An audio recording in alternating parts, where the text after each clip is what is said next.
तो इस कहानी के पिछले पार्ट्स में हमने देखा है कि एक आर्क नाम का लड़का गेम के अंदर एक स्केलेटन के रूप में आ जाता है जिसने आर्मर पहना है। वहाँ उसे डेली क्वेस्ट मिशंस पर जाने का काम मिलता है और वो एक एल्फ जिसका नाम अरियाना है की हेल्प ले करने के लिए उसके गांव में आता है, जहाँ पर अरियाना के फादर उसे अपने रूप को बदलने का इलाज बताते हैं। लेकिन आर्क अपनी पावर्स का यूज करके अपने हाथों को असली में बदल लेता है।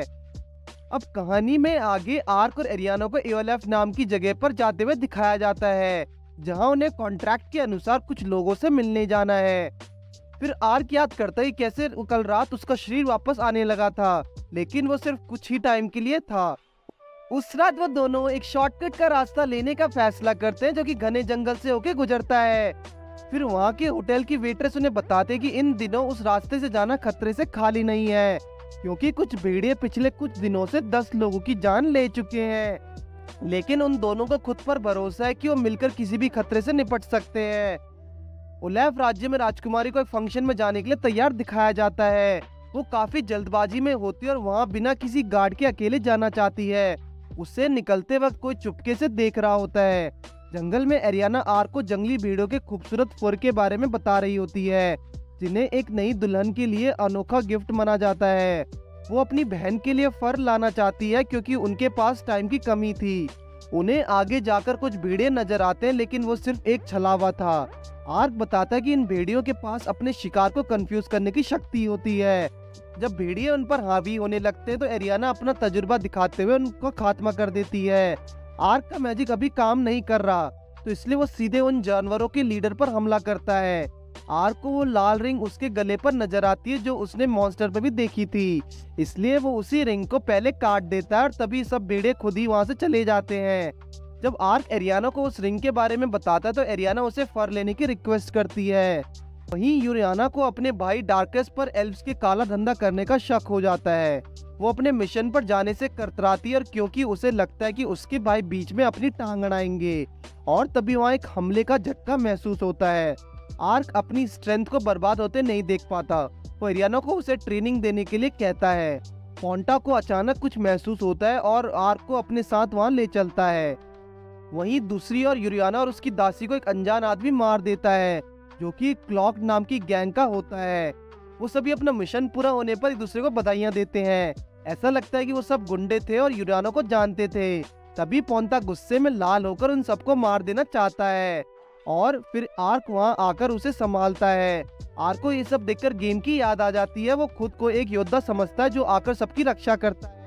तभी वो भेड़िए भी वहाँ पे आ जाते हैं, जिन्हें आर्क दोबारा से भगा देता है।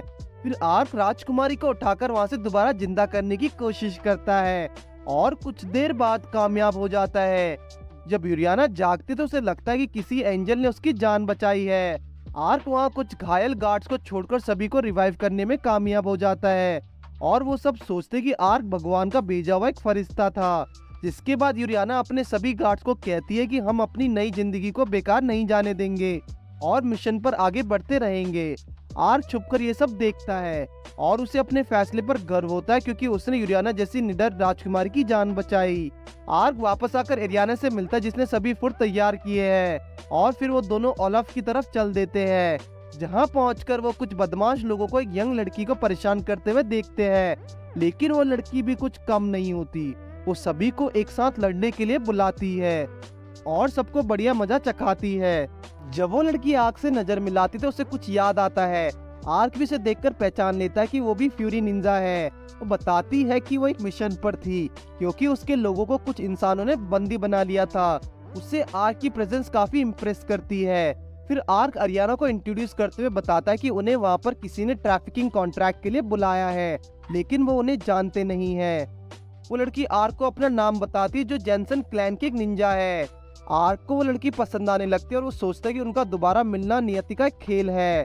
चियोम जानना चाहती है कि आर्क को पहले से कैसे पता था कि निंजा कौन होता है। अब आर्क कैसे बताता कि वो भूल चुका था कि वो दूसरी दुनिया में है, इसलिए वो कुछ भी बहाना बना देता है। चियोम कहती है कि उनके क्लैन का नाम एक सीक्रेट नाम है जो उनके फाउंडर ने रखा है। जिसके बाद आर्क उनके फाउंडर से मिलने के लिए बेताब हो जाता है, तो वो बताती है कि अब वो इस दुनिया में नहीं है और 600 साल पहले उन्हें छोड़कर चले गए थे। आर्क सोचता है कि 600 साल पहले एक और जापानीज इस दुनिया में आया था। कुछ देर बाद चियोम आर्क से उसे उसके साथी को छुड़ाने में हेल्प करने के लिए कहती है, लेकिन आर्क उससे पहले तो मना कर देता है। लेकिन एरियाना उस लड़की से काफी रिलेट कर पाती है तो और कहती है कि हम तुम्हारी मदद जरूर करेंगे। तभी कैसल में डार्कर्स को बहुत बेचैन दिखाया जाता है। उसे इस बात का दुख है कि इतने सारे सैनिक और वुल्फ होने के बावजूद भी यूरियाना जिंदा बच गई है। वो यूरियाना को एल्फ्स की जान बचाने से हर हाल में रोकना चाहता था और डार्कर्स को उसी की तलाश है जिसने उसका प्लान चौपट किया। जिसके बाद डार्कर्स का जनरल उसे किसी सुरक्षित जगह पर जाने के लिए कहता है। जंगल में चियोम अपने फाउंडर का नाम हंजो बताती है, जिससे आर्क का शक यकीन में बदल जाता है। आर्क को हंजो से जलन होने लगती है क्योंकि उसने अलग दुनिया में आकर भी अपना खुद का क्लैन बना दिया और 600 साल के बाद भी लोग उसे याद करते हैं। चियोम उन्हें वहाँ की सबसे बड़ी एल्फ्स की मंडी में लेकर जाती है, जहाँ पर एल्फ्स को खुलेआम बेचा जा रहा था और डार्कनेस भी वहाँ मौजूद था। आर्क चियोम की बात सुनकर चौंक जाता है क्योंकि वो उनका इस्तेमाल सिर्फ गुआडा को ध्यान भटकाने के लिए करना चाहती थी, जिस पर चियोम बताती कि ये अटैक सिर्फ एक नमूना होगा, जिसके बाद उसके साथ ही कैपिटल की बाकी मार्केट्स पर भी हमला करेंगे। क्योंकि वो एक छोटा हमला होगा तो वो सब ज्यादा एल्फ्स को बचा नहीं पाएंगे। लेकिन आर्क कहता है कि वो लड़ना चाहता है और अपनी एबिलिटीज का पूरा फायदा उठाना चाहता है। चियोम को याद आता है कि उसके फाउंडर भी टेलीपोर्टेशन का यूज करते थे, जिससे वो स्पेस टाइम निंजुत्सु बुला लेते थे। उसका कॉन्फिडेंस आर्क के होने से काफी बढ़ जाता है। आर्क कहता है कि उन्हें लड़ाई की तैयारी कर लेनी चाहिए। इसके बाद वो सब पेट भर के खाना खाती हैं क्योंकि खाली पेट कोई जंग नहीं जीती जा सकती। डिनर के बाद आर्क अपनी नई ड्रेस एरियाना को दिखाता है जो उसने 13 गोल्ड कॉइन्स में ली है, लेकिन एरियाना को वो कुछ खास नहीं लगती और वो आर्क को एक लुटेरा कहती है। आर्क कहता है कि पैसों से ज्यादा उन्हें कल्चर को रिस्पेक्ट देनी चाहिए, लेकिन पोंटा को भी आर्क का नया रूप पसंद नहीं आता, इसलिए आर्क परेशान हो जाता है। चियोम वहाँ अपनी जेंसन क्लैन के साथ ही गोमोन के साथ वहाँ पहुँचती है, जो आर्क को घूरने लगता है और फिर उनकी वापस में झड़प हो जाती है। लेकिन वो दोनों एक दूसरे की ताकत से इम्प्रेस हो जाते हैं, उनमें दोस्ती हो जाती है। चियोम और एरियाना छुपकर ये सब देख रहे होते हैं, जिसके बाद वो दोनों हमले के लिए चल देते, गार्ड्स को ढेर करना शुरू करते हैं। आर्क सबको डिस्ट्रैक्ट करने के लिए अपना मैजिक इस्तेमाल करता है, जिसे देखकर गोमोन शॉक हो जाता है। आर्क का ये आइडिया काम करता है, वो काफी सारे गार्ड्स को एक साथ खत्म कर देता है। फिर आर्क खेल खत्म करने के लिए टेलीपोर्टेशन का भी यूज करता है। एरियाना बाहर से समझ जाती है कि ये काम आर्क ही कर सकता है। डार्कनेस को जब अटैक के बारे में पता चलता है तो वो अपनी फोर्स भी भेजता है। आर्क की डिस्ट्रैक्शन के कारण एरियाना और चियोम अंदर आने में कामयाब होते हैं। रास्ते में पोंटा के सामने 2 गार्ड्स आ जाते हैं, जिन पर चियोम अपना निंजुत्सु मैजिक यूज करती है, जिसे देखकर एरियाना काफी इम्प्रेस हो जाती है। उसके बाद वो नीचे की तरफ जाते हैं और सभी एल्फ्स को बाहर निकालना शुरू करते हैं। बाहर आर्क और गोमोन अपना काम कर रहे होते हैं। गोमोन अपने शरीर को मेटल में बदल लेता है। एरियाना और चियोम उन्हें आकर बताती कि उन्होंने कुछ साथियों को तो सुरक्षित कर दिया है, लेकिन दूसरी बिल्डिंग से भी उन्हें और लोगों को बचाना था। गोमोन कहता है कि मैं इन गार्ड्स को संभाल लूंगा, तुम आगे बढ़ो। और वो तीनों अपनी पावर्स का यूज करके वो आगे बढ़ते रहते हैं और अपने साथियों को बचाने में सफल हो जाते हैं। लेकिन अचानक सभी को एक तेज स्मेल आती है, तो एक एल्फ बताती है कि वो एक लाश से आ रही है। चियोम को वहाँ थोड़ी बेचैनी महसूस होती है, लेकिन मिशन तो उन्हें पूरा करना ही था।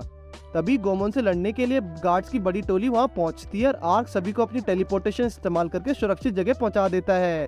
चियोम बताती कि बाकी सभी अड्डों से भी सभी को बचा लिया गया है। एरियाना आर्क से पूछती है कि क्या उसका वापस जाना जरूरी है, तो आर्क कहता है कि मुझे अभी सबको खत्म करना होगा। और जब गोमोन को थकान महसूस होती है तो आर्क उससे कहता है कि अब इनका सफाई करने का टाइम आ चुका है, और आर्क ठीक वैसा ही करता है। जिन लोगों को जिंदा नहीं बचा पाए उन्हें वो गुड बाय कहकर अलविदा कह देते हैं। डार्कनेस अपने जनरल सेट्रियन की बात पर आग बबूला हो जाता है जब उसे पता चलता है कि लापरवाही की वजह से वो लड़ाई हार गए। जब डार्कनेस खुद जाकर जांच करने की बात करता है तो सेट्रियन की एक तलवार उसके शरीर पर अटैक कर देती है। तभी सेक्ट आकर सेट्रियन की तारीफ करता है। सेट्रियन बताता है कि भेड़ियों सैनिकों के खोने के बाद भी यूरियाना की हालत वैसी ही है जैसी हम चाहते थे। सेक्ट कहता है कि यूरियाना को मारने का इल्जाम वो डार्कनेस पर लगाएगा, जिसके बाद वो अकेला इस राज्य पर राज करेगा। दूसरी ओर सभी मिशन के पूरे होने का जश्न मनाते हैं। आर्क और गोमोन में काफी अच्छी दोस्ती हो चुकी है। एरियाना को उन दोनों में काफी समानताएं नजर आती हैं। चियोम कहती है वो खुद को और भी ज्यादा स्ट्रांग बनाएगी, जिससे वो और लोगों की हेल्प कर पाए। चियोम एरियाना से हेल्प के लिए शुक्रिया कहती है और उन्हें वो इन्फॉर्मेशन देने के लिए भी तैयार है जिसका उसने प्रॉमिस किया था। यूरियाना लिम्बो शहर में पहुंचती है, जहां पर अपनी बहन ईवी से मिलती है। यूरियाना को देखकर वो बहुत खुश हो जाती है क्योंकि डार्कनेस ने तो उसकी मौत की खबर को सब जगह पहुंचा दिया था। जब यूरियाना डार्केस के बारे में पूछती है तो ईव उसे बताती है कि उसकी डेथ के टाइम उसकी बॉडी के पास उनकी मदर के दिया लॉकेट मिला था। यूरियाना को शेक्ट पर शक होने लगता है। और भी बातें बताना चाहती थी लेकिन उसे याद आता है कि एल्व्स को बचाना उसकी पहली ड्यूटी है। वहीं चियाम बताती कि बाकी की एल्व्स को एक पवित्र रेवॉल एम्पायर में ले जाया गया है। रास्ते में आर्क एरियाना से उस जगह के बारे में पूछता है जिसका नाम सुनकर एरियाना भी तक शॉक हो जाती है। लेकिन जब एरियाना उसे इग्नोर करते तो आर्क याद करता था कि उसकी छोटी से हेल्प करते हुए आर्क आधी से ज्यादा दुनिया देख चुका है। पॉन्थन नए एडवेंचर के लिए एक्साइटेड हो जाता है, जिसके बाद पवित्र रेवॉल एम्पायर की झलक दिखाई जाती है। बाकी राजा डोमिनाटाइन्स को डार्करेस की हत्या के बारे में बताया जा रहा है, जो उसके ही भाई सेक्ट ने की है, जिस पर उसे विश्वास नहीं होता क्योंकि रिंग्स देने के बाद भी वो खुद को बचा नहीं पाया। लेकिन वो यूरियाना की मौत की खबर सुनकर संतुष्ट हो जाता है। उसे पता चलता है कि उसकी रिंग्स को किसी ने तोड़ दिया था, जिससे भेड़ियों पर उसका असर खत्म हो गया था। फिर डोमिटाइन्स फुम्बा नाम की आदमी के बारे में पूछता है तो उसका जासूस बताता है कि उसका देश तबाह करने का मिशन बहुत अच्छा चल रहा है। फिर फुम्बा को बड़े बड़े मॉन्स्टर के बीच दिखाया जाता है जिन्हें रिंग्स की मदद से कंट्रोल किया जा रहा है।